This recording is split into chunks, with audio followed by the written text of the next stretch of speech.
يا قلب شيردهم بعد، يا قلب شيردهم بعد، يمتع لحالي حنو.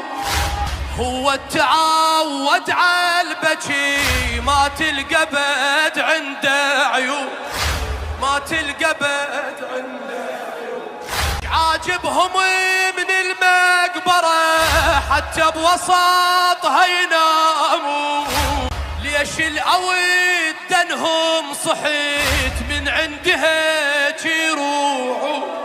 شي خلص الليل والغالي نايم بالقبر، وينك صحيت حيل كبر نفارقك ايش كثر. ذواقة حتى المقبرة تتخير شلون احباب. إلا الموت لا غير. هذه حقيقة لابد أن ندرك أن الموت حق، كما أننا عشنا مدة من الزمن في عالم الدنيا، هذا عشنا حق. الحياة حق والموت حق. وين المشكلة؟ المشكلة بعدم فهم الموت. هذا الموت لازم أن حقيقة نقرأ من قرب لا من البعد. والجفاء لمفردة موت. القرآن صرح أنه الموت على مراتب. مرة عبر عنه بأنه ذوق، كل نفس ذائقة الموت. مرة عبر عنه يدرككم الموت، لما الإنسان يكون فرارا من الموت، الموت يدركه. مرة عبر عنه بأنه موت قهري يرغم الإنسان فيموت.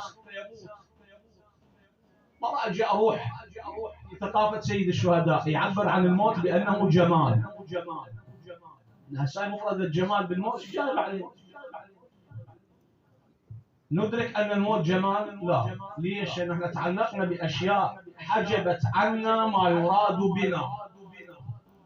الله خلق الإنسان لغاية، يمر عبر مراحل متعددة ثم يرجع إلى الله. مبدأه الله ونهايته الله، رجوع إلى الله. إذا ليش يستوحش من الموت؟ هسه سؤال. إذا الموت بهالمقدار احنا نستبشع من عنده، عجبا تبكون على الحسين، تخدمون الحسين، نتمنى نكون مع سيد الشهداء، نتمنى نكون مع علي بن ابي طالب، نتمنى ان يرضى عنا امام الزمان. وهذا امانيكم ولا بالله عليكم؟ غير اقصى الاماني لدى العقلاء والنطاق. لما الواحد يقول له انه اليوم راح تشيل من هاي المنطقه اللي على الشارع العام راح نبني لك بيت ما بين الحرمين تستقر بيه تعيش هناك، يقبل له يزعل؟ يقبل له يزعل؟ يقبل. ليش؟ يقول يابا انا بين الحرمين، منا قمر العشيره من ابي عبد الله الحسين. اسالك بالله، اذا هو الموت يقول امامنا الصادق عليه السلام لا يخرج او لا تخرج روح المؤمن او لا يخرج المؤمن من الدنيا حتى يرى. ماذا يرى ابن رسول الله؟ قال يرى جدي رسول الله وامير المؤمنين وجدتي فاطمه والائمه الاطهار من ابنائها. سيدنا واحد مجرد ان يعبر عالم الدنيا يرى. سيد بالله عليك، هي الدنيا تسوى؟ يا هاي الدنيا بيها شيء يسوى؟ اسالكم بالله عليك، اكو شيء يسوى؟ هذا كل يوم فجيعه بعزيز، كل يوم اذيه بانسان. يوم تشوف واحد مبتلى، يوم واحد مفارق عزيز، يوم فاقد ام، يوم اب، يوم اخ، يوم صديق. كلها نوائب، هي بعد طبعت على كدر وانت تريدها صفوا من الاقداء والاقدار. هي ايام، بما انه ايام لابد ان نرحل عن عالم الدنيا. امير المؤمنين قالوا له الاستعداد للموت ما هو؟ قال اداء الواجبات. اول شيء على الانسان ان يؤدي عليه الواجب. بس انا بمفهوم القاصر، اذا اريد اجي احدد الواجب وين، اكثر شيء اليوم اللي اتعرف به على الواجبات اقول الله فرض علي صلاه، واذا الله بقالي بعد شهرين تقريبا و20 يوم او اكثر او اقل فرض علي شهر الصوم، يعني نذرني اذا الله فرض حصلت الواجبات اللي الله امر بها العبد فقط بامرين، بالصلاه والصوم. لا، الله امرني اجتناب اخذ الغيبه لانها ترفع البركات من البيوت، من المجالس. في محل العمل، في كل مكان. المكان الذي تؤخذ فيه الغيبة ترفع منه البركة. الله تعالى أمرني بعدم الاغتياب لو لا؟ نهاني عن الغيبة. الله أمرني بأداء الواجبات، صلة الرحم. اليوم عندنا مشكلة، ليش أعمارنا يعني آبائنا عاشوا تقريبا 80 و90 سنة، إحنا أجيالنا هاي تقريبا خمسينات فما دون، يعني مواليد 50 فما دون، خمسينات والستينات وأنت جاي، إيش قد يعيشون؟ أسألك واحد بينا أسألك ليش قد تطول بالحياة؟ كمعود إن أنا ما عشت 60 سنة، ليش؟ لأنه حقيقة ما عندنا صلة رحم. صلة الرحم تطيل الأعمار وتعمر الديار. الله أمرنا بها لو ما أمرنا، هذا واجب. لا هذا ما حاكي زعلان عليه مدري على شنو، على شنو؟ ايش ماخذ من يمك؟ كلمة زعل وياك بيها، جيت بأمر معروف ما سمعك، ورا يومين هم رجع عليه، لا تشوف. يجي واحد للنبي صلى الله عليه وآله: يا رسول الله أريد أن يطيل الله عمري، علمني عمل إذا أنا عملته أحبني الله والناس ويثري مالي ويطول عمري وأبشر معك. قال له: تريد عمرك يطول؟ قال له: ليه؟ قال: صل رحمك. شنو خسران؟ قال: السلام عليكم ولو بالتليفون، هسه ما تريد الشغل، قال: السلام عليكم بالتليفون. أداء واجبات. ليش؟ الحقيقة القبر اللي راح نروح ليه مولانا دار لابد لها من بناء. وهاي الأبيات اللي تنسب للمولى: لا دار للمرء يا باني الدار لا تعلو بقائمها، إن الديار تبقى بعد بانيها. لا دار للمرء بعد الموت يسكنها، إلا التي كان قبل الموت بانيها. فإن بناها بخير طاب مسكنه، وإن بناها بشر خاب بانيها. يعني قلت ترى الموت هناك يحتاج إلى مرحلة الاستعداد حتى تبني لك بيت جديد. لأن هاي بيوتنا البلوك والطابوق والركن على الشارع والمدري وين واللي عقارها بكذا، هاي في يوم من الأيام تبقى إما للوارث أو حتى الوارث راح يعوفه ويرحل إلى عالم الآخرة. بالنتيجة الجميع يرحل، ما راح يبقى أحد. شنو اللي تاخذه وياك؟ تاخذ الاستعداد أنك تؤدي الواجبات الفرائض التي أمر الله بها سبحانه وتعالى، عليك أن تؤديها. صلاة صلي. لعلهم نصيحتي لإخوان الشباب، حقيقة وأنا أقل من أن أنصح، حتى إذا كان بينك وبين الله عندك أكو خلل بالعلاقة لا تقطع الصلاة، لأن في يوم الصلاة ترجعك إلى الله. لا تترك الواجب على كل حال، حتى إذا تقع في الذنب ارجع وصلي، لأن الشيطان إذا وقعك بذنب لك بعد اترك الصلاة ما لها قيمة. إذا تركتها استحوذ عليك، بعد مدة تصير ولي من أوليائه، بعدين راح تخرب ما لك علاج إلا رحمة الله. فأنت خلي علاقتك بالله، لا تقطع شيء الله تعالى أمر به. يا كمين لا يسألك الله إلا عما فرض عليك.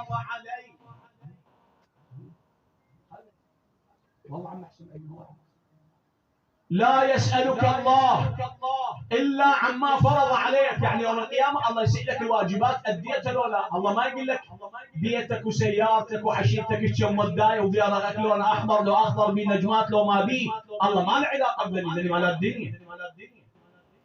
هذا الفقيد اللي الآن تنوحون تبكون عليه مولانا، تركتوه في القبر بمفرده لو ما تركتوه، أسلمتوه للتراب لو ما أسلمتوه، ما يخالف، خليني أوجع قلبه.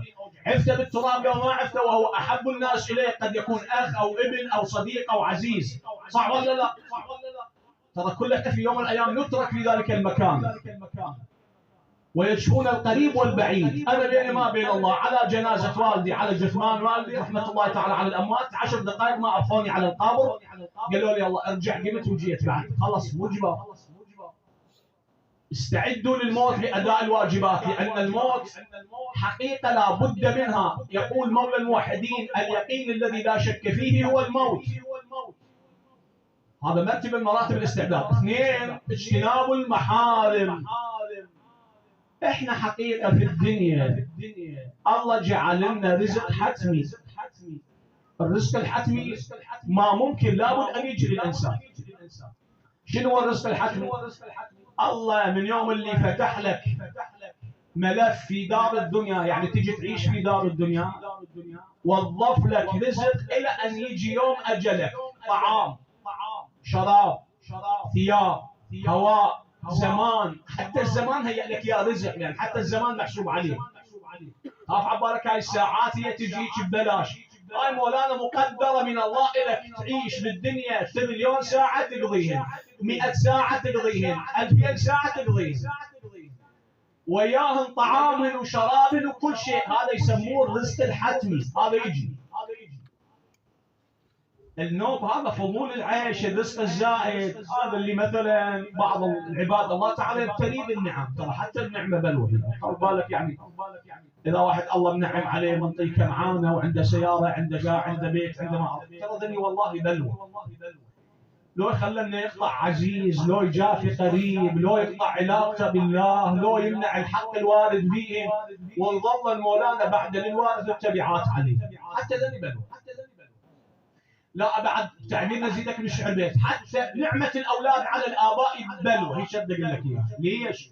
عيسى ابن مريم سئل لما لم تتزوج يا روح الله؟ قال وعلامة ليش أتزوج؟ شو مضيع؟ تعبيري قالوا له يصير عندك أولاد، يصير عندك بيت وزوجة. قال ولما؟ لا بأولاد عندك. قال إن عاشوا أفتنوا وإن ماتوا أحسنوا. عشان على البلوى الجايبين حتى الأبناء بلا ليبلوكم أيكم أحسن عملا. اجتناب المحارم حقيقة أنا أقولها بعجالة. المحارم في السمع، وخلي سمعك نظيف، لأن هاي الآلة، آلة السمع الله أعطاك إياها حتى تسمع بها الله، ما تسمع بها سعد وغيره. وأعطاك نعمة البصر. إذا تشوف هذا الجهاز العين اللي الله أعطاه للإنسان نعمة من نعم الله على العبد، ولو وضعت نعيم الدنيا حتى يعطوك عين ما يعوضوك. شوف العين، إذا لا قدر الله راحت من الإنسان، لو يجيب نعيم الدنيا بما فيها ويخليه حتى يرجعون لعين مثل ما أعطاه الله ما تجي، ما تصير. هذا أكو طبيبة بسوريا راح واحد منها عنده شكمعانة، قالها أي سن عندي تعبان شيلي بدليه. قالت له ليش؟ قال لها بدلي لا تخافين فلوس عندي. قالت له لو حط لك سيت سنون كامل، أسنان كاملة، ترى ما يجي مثل اللي يعطيك يا رب العالمين. خاف بالك بفلوسك تريد تغير شيء، اللي أعطاك إياه الله مو مثل اللي احنا نعطيك إياه. نعمة العين على الإنسان أن لا ينظر فيها إلى ما حرم الله. نعمة اللسان اللي هو تعبير أسوأ شيء في الإنسان لسانه، أخبث شيء في الإنسان لسانه. لأن مولى الموحدين يقول تكلموا تعرفوا فإن المرء مخبوء تحت طي لسانه، لا تحت طي لسانه، مو تحت ثيابه، تحت لسانه. إذا تكلم عرف، ينعرف من خلال كلامه، ثقافته، مستواه العلمي، انتمائه، جهويته أو ميته، لغته، بمجرد أن ينطق الإنسان. فعلى الإنسان أن يجتنب المحرمات. ليش؟ أن حقيقة إحنا مقبلين على دار بكى لهولها المعصوم سلام الله تعالى عليه. فمن يكون أسوأ حالا مني؟ إذ أنا نقلت على مثل حالي إلى قبر لم أمهده لرقدتي. بيتك دور الخلف الزين، خاف يطلع شويه مولانا ملين بالسيراميكا، هذا ما يعجبني. يجيب له واحد لا مضبط ويحطه فوق جوين. ليش؟ حتى تطلع ايه بس قطك غادي رتبت السيراميكات مالاتنا ولا؟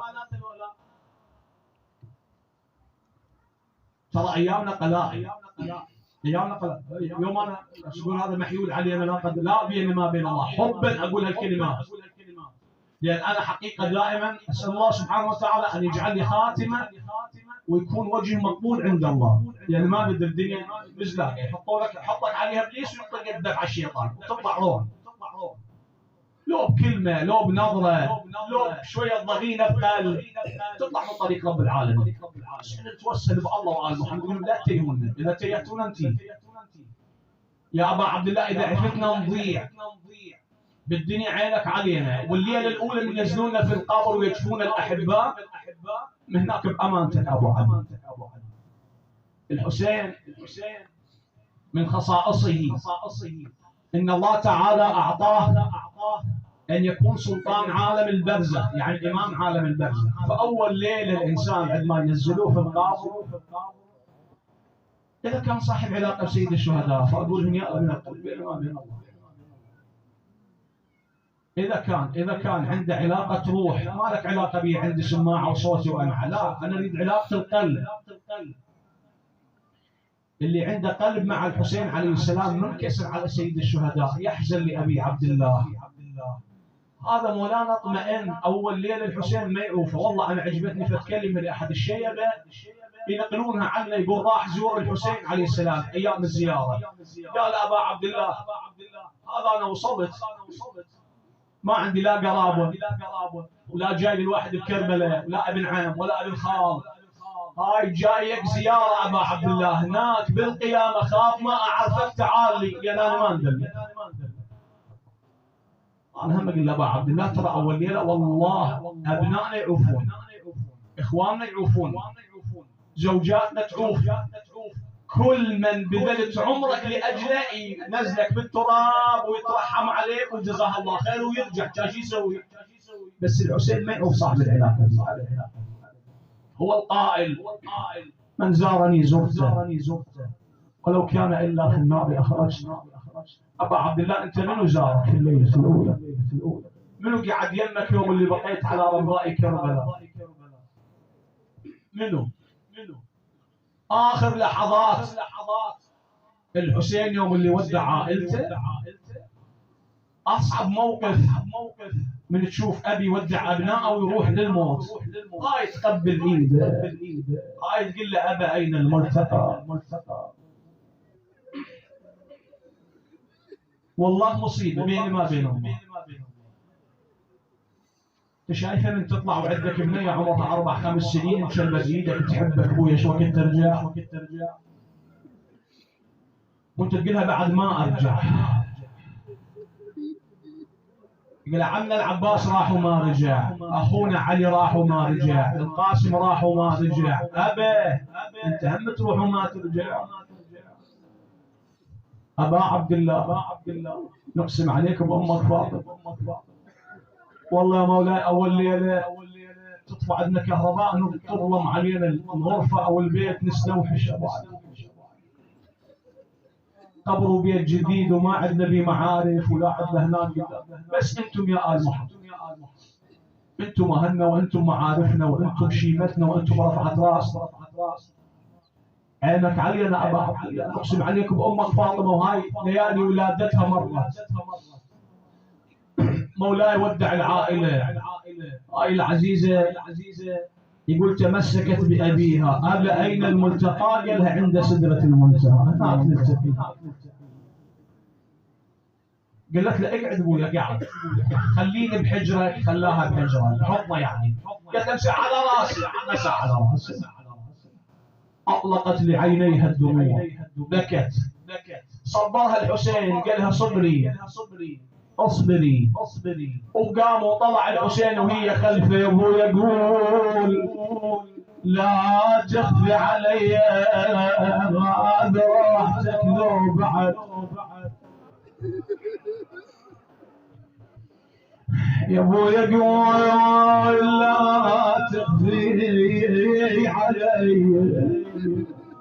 غاد راحتك لو بعد جيد، يا ابويا انسان رايح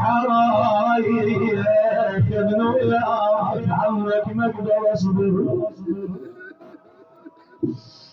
مش زينب ورا ياخذ ورا اخوه، شلون حاول ياخذ منه يشوف اخوه يودع. ابو علي وقف له اخوي، انزل من على ظهر جوادك، كشفت صدره، قبلته، شمته، ودت قالت وجهها لأم فاطمه يمه الامانه رجعت وردينا الوديعه. قال له اخي اي امانه؟ قصت عليه الخبر لوعنان المهر بيده، وراد على الحرب ينزل ولن وحده تصيح بصوت خويا حسين اللي ينزل. صد وشافه زينب نادى ودمعي يا متحبته بصدره، وردت شمته بنحره، صاحت يمه يا الزهره عدودي احتسر الديرات وبدت للحرب سده. لكن ليله 11 الحسين قضى ليله بعد زينب قاعده والعائله حولها. يقول استعدت زينب، قال لها زين العابدين عمه الى اين؟ قالت له ما اصبر لازم اروح للحسين. انحدرت بوادي كربلاء تبعتك على ريحه الفول. خويا من تلتل الليل ولحت ليك يا اخوي.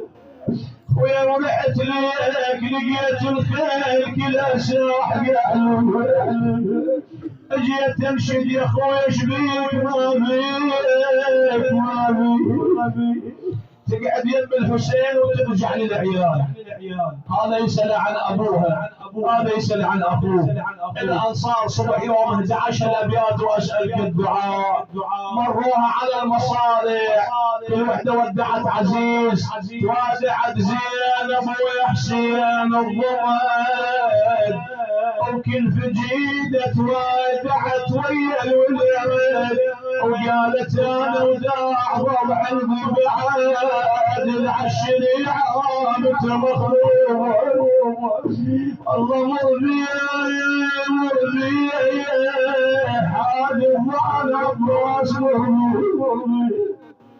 ما لقلب وامشي وخلي الفاقد اخي عارف زينب شلون الفاقد اخوه. والله ما لقلب وامشي وخلي يا اخوي وتفيني وعجبي وقل له الضعن يا ولبالي انا التفت من بعدني. العزيزه نزلت وين يم ابوها تودع اخوها يا محلى الاخوه يا محلى ملقات ترد روحي من ابوي البيت والقيات الله والقياه والله ما احس بينا افراق قبل ما احس بينا. ويتمنيت حلم واصحى من حلمي وافز من نار تلقى يمي وشم لك وشم من ريحه امي. امسك كانوا معي واليوم قد رحلوا. الهي اقسم عليك بمحمد واله